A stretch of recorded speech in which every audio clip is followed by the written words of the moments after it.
Dos mujeres. Una misma mañana.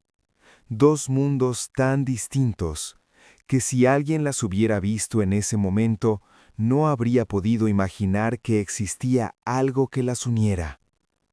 Valentina Herrera de Mondragón se despertó a las 7:15 en el dormitorio principal del penthouse de la colonia Polanco, que llevaba 22 años llamando su hogar. La cama tenía sábanas de lino egipcio que ella misma elegía cada temporada. El café ya estaba preparado porque Consuelo lo dejaba listo antes de que los señores despertaran. Y la luz de la mañana entraba por los ventanales de piso a techo con esa claridad generosa de Ciudad de México cuando el cielo decidía portarse bien. Rodrigo ya no estaba. Había salido antes de las 6, como siempre, porque los hombres como Rodrigo Mondragón tienen la costumbre de ser los primeros en llegar a los lugares donde se toman las decisiones. Valentina no recordaba la última vez que habían desayunado juntos un día de semana. Quizás el año pasado, quizás antes. Se levantó, se puso la rata de seda, fue a la ventana. Ciudad de México se extendía abajo, grande, ruidosa, completamente indiferente a lo que ocurriera en los pisos de arriba. Valentina la miró durante un momento, como hacía todas las mañanas, con esa sensación que no terminaba de nombrar, y que a veces, en los momentos más honestos, reconocía como soledad, aunque viviera rodeada de personas. A 140 kilómetros de distancia, en una colonia obrera de Guadalajara que nunca había visto en ninguna guía de la ciudad, Marisol Vega se despertó a las 6:15 en el colchón de su cuarto pequeño, con el sonido del camión de la basura en la calle y el olor del café que ella misma había puesto antes de dormirse para que estuviera listo al despertar. Luciana seguía durmiendo en el cuarto de al lado, 22 años, y seguía durmiendo con la misma intensidad de cuando era niña, como si el sueño fuera una tarea que merecía hacerse bien. Bebió el café de pie junto a la ventana que daba al patio interior del edificio. El patio tenía 3 macetas con plantas que Marisol regaba con el agua que sobraba de fregar los platos, porque el agua no se desperdicia cuando has aprendido desde niña que las cosas cuestan. Tenía que estar en la lavandería a las 8.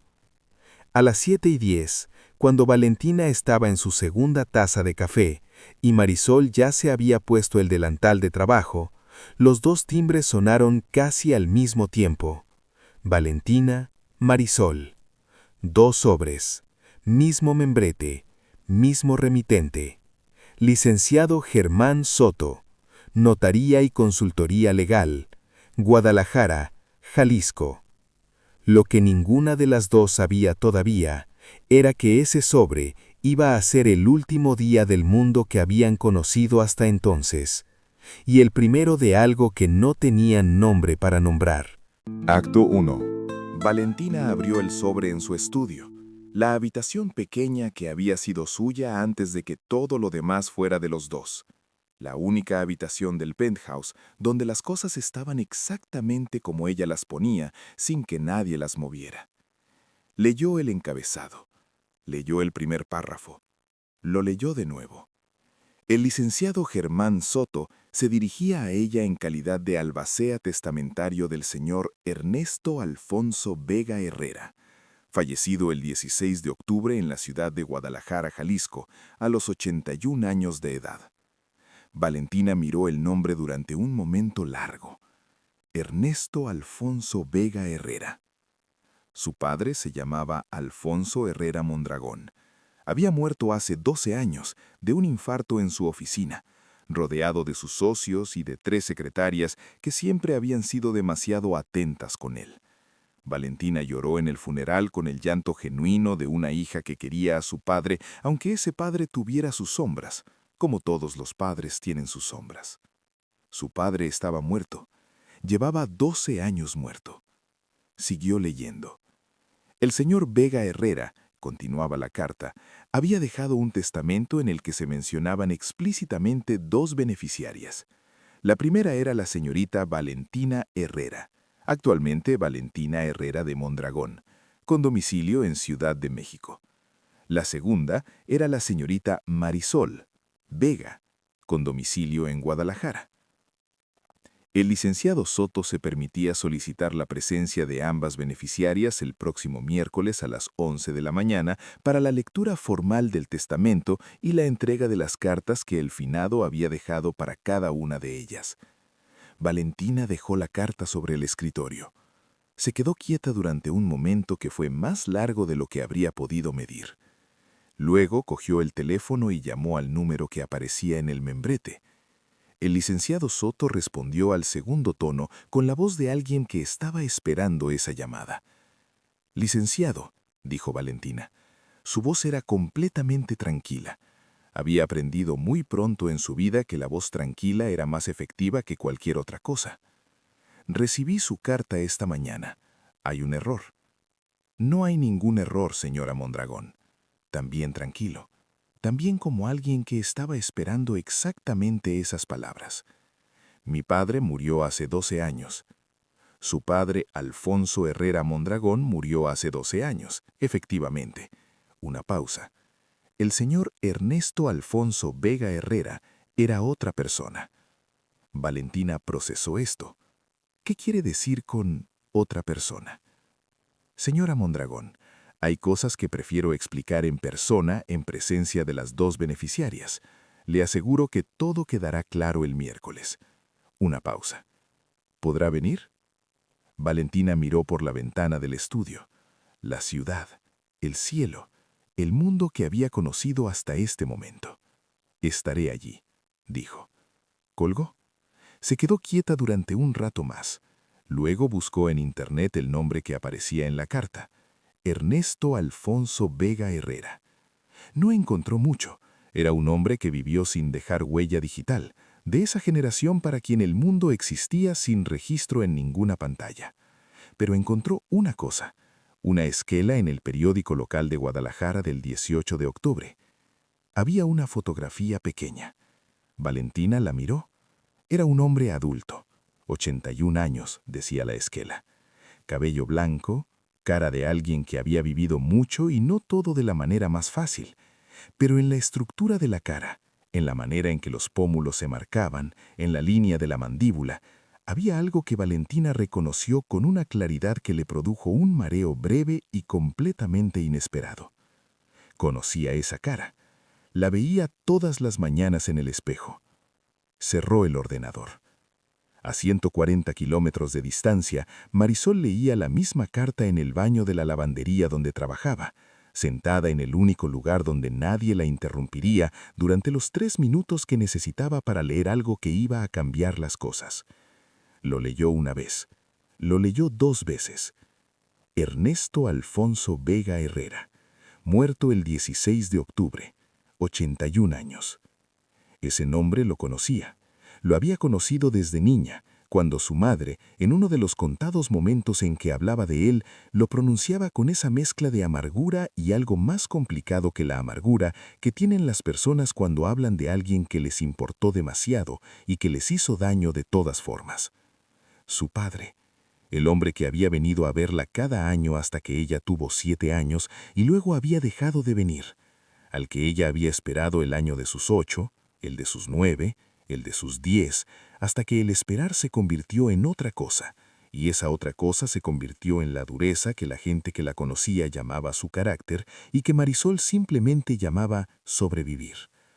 Guardó la carta en el bolsillo del delantal. Salió del baño. Siguió trabajando. A la hora del almuerzo, llamó a Luciana. «Hija, necesito contarte algo». Luciana escuchó.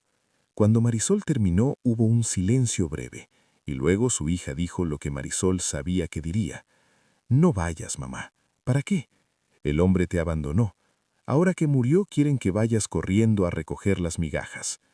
«No son migajas, o no sé lo que son todavía. Por eso voy». «¿Y si es una trampa?»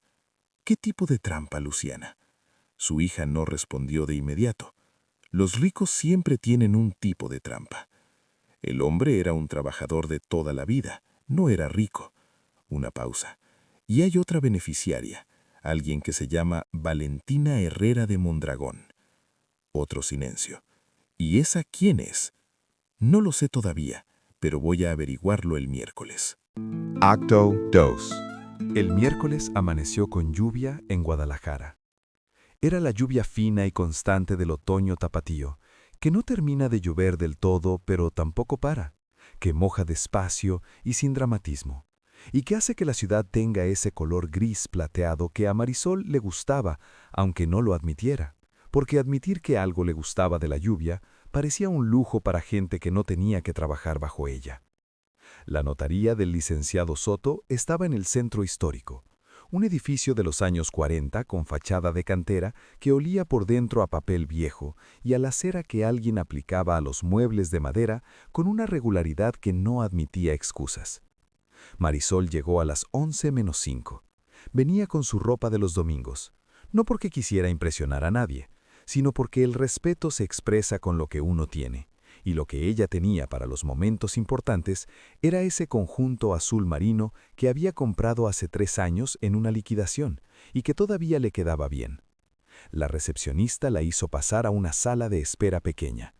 Valentina ya estaba allí. Marisol la vio antes de que Valentina la viera a ella. Un segundo, quizás, 2, en que pudo observar a la otra mujer sin ser observada. Valentina Herrera de Mondragón tenía 52 años y los llevaba con la elegancia de alguien que ha tenido los medios y el tiempo para cuidarse.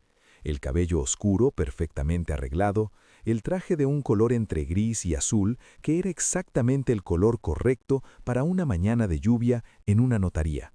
Los zapatos que Marisol reconoció como caros, sin saber el precio exacto, porque había cosas que se reconocen sin necesidad de etiqueta. Pero no fue la ropa lo que detuvo a Marisol en el umbral durante ese segundo y 2. Fue la cara. La nariz. La manera en que los pómulos se marcaban bajo la piel. La línea de la mandíbula. Marisol había visto esa cara toda su vida. En el espejo. Valentina levantó los ojos. Las dos mujeres se miraron. No dijeron nada durante un momento que fue más largo de lo que habría podido medirse. El tipo de silencio que existe cuando dos personas ven simultáneamente algo que no esperaban ver y que no pueden no ver una vez que lo han visto. Marisol entró. Se sentó en la silla que estaba a mayor distancia de Valentina, sin ser descortés. «Buenos días», dijo. «Buenos días», dijo Valentina. Silencio. La lluvia golpeaba suavemente las ventanas. El licenciado Soto entró a las 11 en punto. Un hombre de 60 años, con gafas de montura redonda y esa manera de moverse de los abogados que han pasado décadas siendo el portador de noticias que cambian la vida de las personas y que han aprendido que la serenidad es una forma de respeto hacia quienes las reciben. Abrió la carpeta que tenía delante. «Gracias por venir», dijo. «Sé que esto no es una situación ordinaria para ninguna de las dos. Voy a ser lo más directo posible». Abrió la carpeta que tenía delante. El señor Ernesto Alfonso Vega Herrera nació en Guadalajara en 1942. Fue trabajador de la industria textil durante 40 años. Se jubiló en 2004. Vivió solo desde 1987. Murió el 16 de octubre de este año en el Hospital Civil de Guadalajara de complicaciones cardíacas. Pausa. Tuvo 2 hijas. Miró a Valentina. Valentina, nacida en 1972, de su relación con la señora Amparo Herrera. Miró a Marisol. Y Marisol, nacida en 1975, de su relación con la señora Consuelo Vega. Otra pausa. Las dos mujeres conocían la existencia del señor Vega Herrera de maneras muy diferentes. La señora Amparo Herrera contrajo matrimonio con el señor Vega Herrera en 1971 y se separó de hecho en 1976, aunque el matrimonio nunca fue disuelto legalmente. A partir de esa separación, el señor Vega Herrera no volvió a tener contacto con Valentina ni con su madre, que rehizo su vida con otro hombre cuyos apellidos adoptó Valentina. Miró a Valentina. «El hombre que usted conoció como su padre adoptivo». Valentina no dijo nada. Su cara era la cara de alguien que está construyendo un edificio nuevo con materiales que acaba de encontrar y que todavía no sabe si van a sostenerse. Soto miró a Marisol. La señora Consuelo Vega tuvo una relación con el señor Vega Herrera a partir de 1974. De esa relación nació Marisol en 1975. El señor Vega Herrera mantuvo contacto irregular con Marisol durante sus primeros años de vida hasta que ese contacto cesó en 1982. Marisol escuchó todo esto con la misma cara con que escuchaba las cosas difíciles, sin que nada saliera afuera, guardando todo adentro donde podía procesarlo sin que nadie viera cómo lo procesaba. El señor Vega Herrera dejó cartas personales para cada una de ustedes, así como disposiciones testamentarias que leeremos a continuación. Pero primero, si me permiten, ¿tienen preguntas hasta este momento? Valentina habló primero. ¿Por qué ahora? ¿Por qué esperó hasta morir? Soto asendió como si esperara exactamente esa pregunta. La carta que le dejó a usted lo explica con más detalle del que yo podría dar, pero en términos generales, el señor Vega Herrera intentó contactar a su madre hace varios años. La señora Amparo no quiso recibirlo. Valentina procesó esto. Marisol habló por primera vez. Su voz era diferente de la de Valentina, más directa, sin la suavidad educada que dan ciertas escuelas y ciertos ambientes, pero tenía una calidad que Valentina notó sin poder nombrarlo todavía. La voz de alguien que no se permite el lujo de las palabras innecesarias. ¿Qué dejó?, dijo Marisol. En el testamento, ¿qué hay? Una casa, dijo Soto. La casa donde vivió los últimos 30 años. Está en un barrio sencillo de Guadalajara. No es una propiedad de gran valor económico, pero está libre de cargas. La dejó a las dos en partes iguales. Una pausa. Y un depósito bancario. No es una suma grande. Los ahorros de una vida de trabajo. También en partes iguales. Silencio en la sala. Hay algo más, dijo Soto, que no es económico. El señor Vega Herrera dejó instrucciones para que se entregara a cada una de ustedes una caja que guardó en nuestra notaría hace 3 años, cuando redactó el testamento. Esas cajas están aquí. Acto 3. Las pusieron en 2 salas separadas. Soto lo explicó con tacto, que el señor Vega Herrera había pedido explícitamente que cada beneficiaria leyera su carta en privado, que nadie debería sentirse obligada a compartir el contenido si no quería, que el tiempo que necesitaran era suyo. Valentina fue a la sala de la derecha, Marisol a la de la izquierda. La caja de Valentina era una caja de madera, pequeña, del tipo que se usa para guardar recuerdos, con la tapa sin adornos. Dentro había una fotografía, varios documentos doblados y un sobre con su nombre escrito en una letra que no reconocía. Abrió el sobre. Valentina, no sé si vas a leer esto, no sé si vas a querer leerlo. Si llegaste hasta aquí, quiero que sepas que ya es más de lo que me merezco. Me llamo Ernesto, soy tu padre, el que nunca estuvo, el que no tuvo el valor de quedarse ni el valor de irse del todo y eligió la opción cobarde de desaparecer y dejar que otra persona ocupara mi lugar. Un hombre llamado Alfonso Herrera fue mejor padre de lo que yo habría podido ser. Eso no me absuelve, solo lo digo porque es verdad y las verdades hay que decirlas aunque duelan. Hubo un tiempo, cuando eras muy pequeña, que tu madre y yo teníamos algo. Tú no lo recuerdas, porque tenías 3 años cuando todo se rompió. Se rompió porque yo era un hombre que no sabía estar en un solo lugar, que tenía una vida aquí y otra allá, y que pensé que podía mantener las dos sin que ninguna se enterara de la otra. Tu madre lo supo. Cuando lo supo me pidió que eligiera. Yo no elegí. Me fui. Lo que necesito que sepas es esto. Tú siempre fuiste mi hija mayor. Lo que construiste en tu vida lo construiste sola, sin mí, y eso habla de ti y no de mí.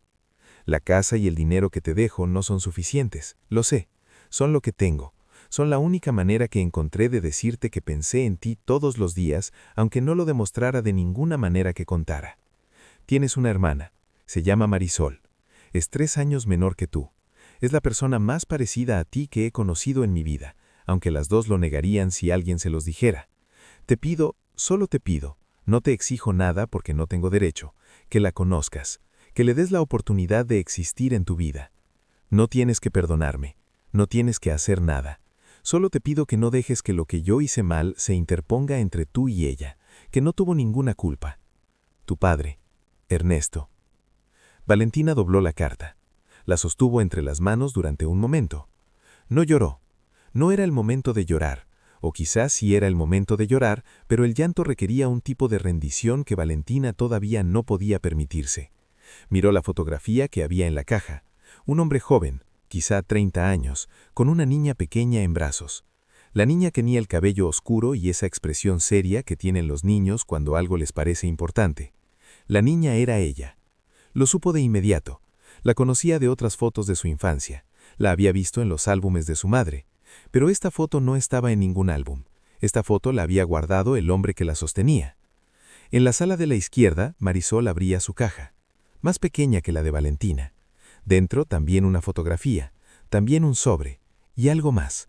Un pañuelo bordado, antiguo, con una inicial en la esquina, la V de Vega. La fotografía mostraba a un hombre de unos 40 años junto a una niña de 6 o 7 años. La niña tenía el cabello en 2 trenzas y miraba a la cámara con esa seriedad que Luciana le decía siempre que era su expresión de siempre desde bebé. Era ella, con él. Lo recordaba vagamente, la forma del recuerdo que tienen las cosas que ocurrieron cuando uno era demasiado pequeño para guardarlas completas. Un hombre que olía a tabaco y a algo dulce. Una mano grande que la sostenía. La sensación de que ese hombre la miraba de una manera que pocas personas la miraban, como si fuera importante. Abrió el sobre. Marisol, no sé cómo empezar esta carta. He empezado a escribirla 26 veces en los últimos 3 años, y siempre llego al mismo punto. El punto en que me doy cuenta de que no hay palabras que sean suficientes para lo que hice, y escribirlas de todas formas es lo único que tengo. Te abandoné. Esa es la verdad simple.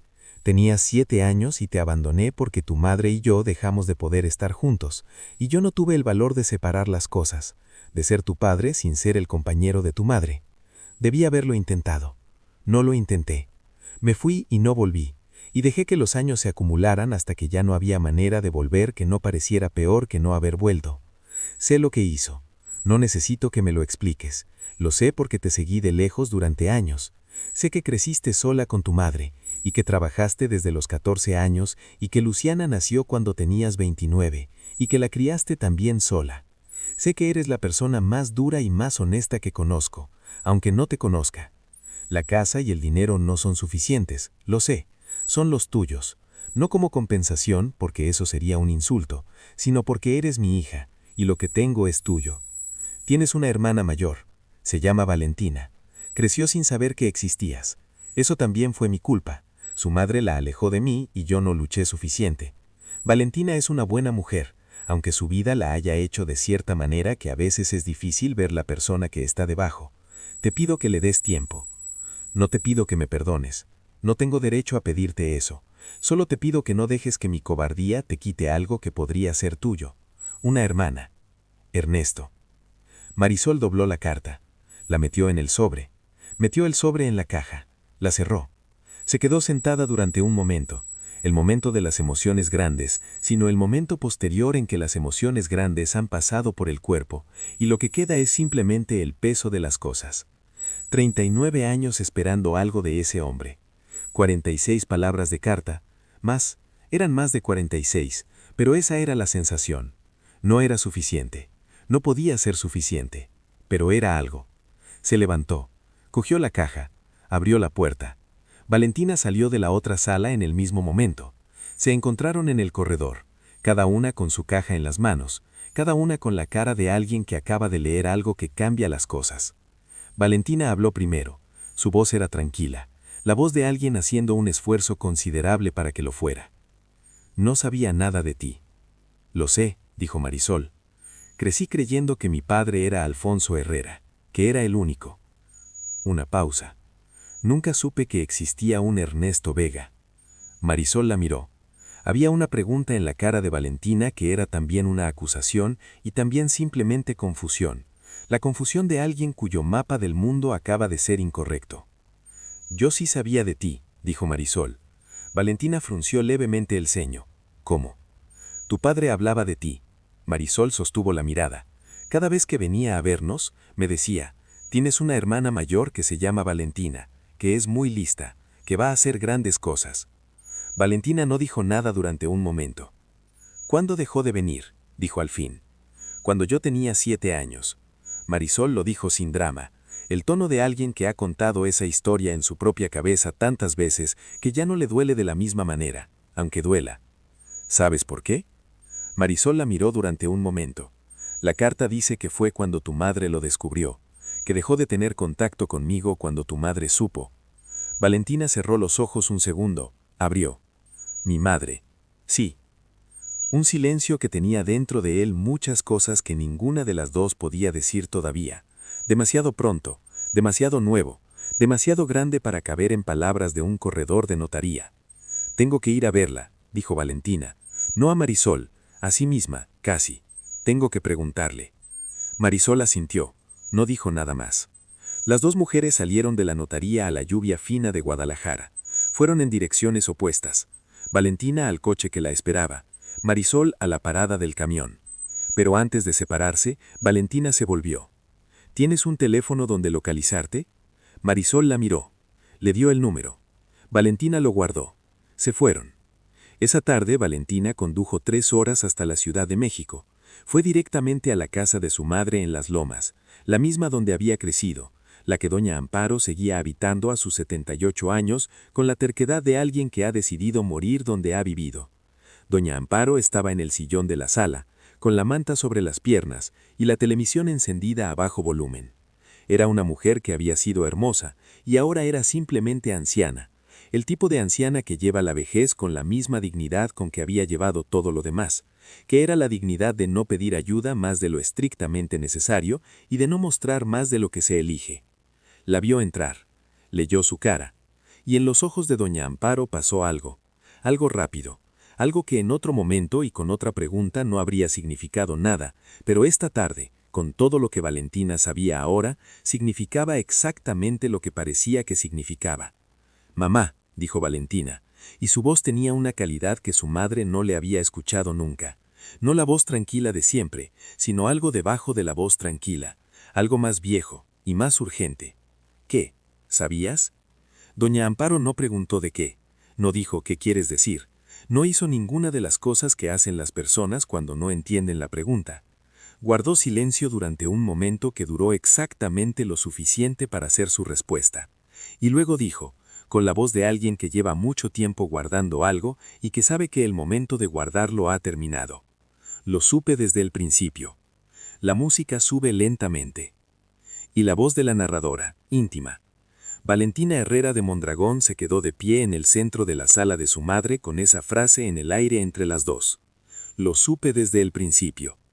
En Guadalajara, Marisol Vega llegaba a su apartamento pequeño y abría la puerta y encontraba a Luciana esperándola con la cara de la pregunta que no había dejado de hacerse desde la mañana.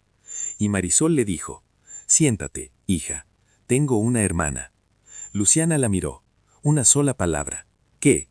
Y Marisol, que nunca pedía nada y nunca mostraba más de lo que elegía,